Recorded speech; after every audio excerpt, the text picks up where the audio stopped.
you might not have enough taxes withheld from your paycheck. If you started a job, you are going to receive a form called a W-4 from your employer. And that worksheet walks you through the makeup of your home. How many people are living in the home? How many people are earning an income? Do you have any children or dependents that are in that home? And based on how you fill out that worksheet, there is an estimate. And that's just what it is, an estimate of how much you might owe in taxes. Your employer then takes that estimate and they use it to determine how much to withhold from your biweekly or weekly or monthly paycheck.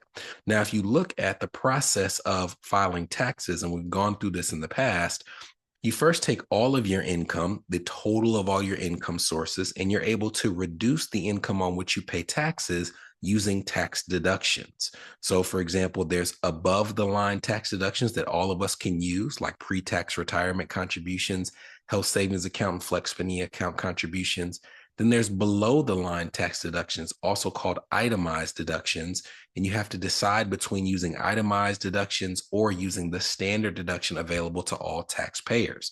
These tools are used to reduce the income on which you pay taxes until you reach the point where you get to your actual taxable income.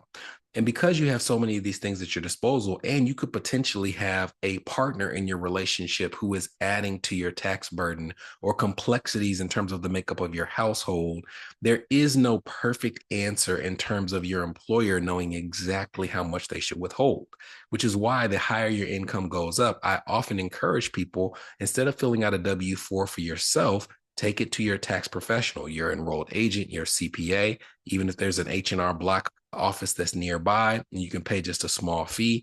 Ask them to get a snapshot of your tax picture in totality and give you a better idea of how much you should put for your withholding.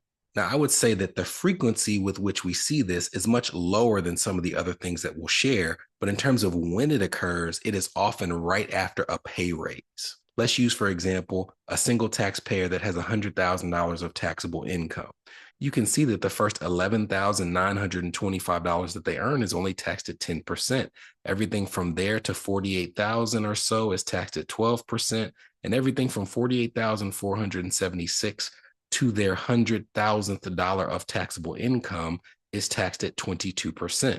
So whereas the top portion of their income may fall into the 22% tax bracket, which is what's called their marginal tax rate, if you total up all the taxes at the lower percentages, they might have a lower effective tax rate, which is the actual average percent on the dollar that they pay in taxes.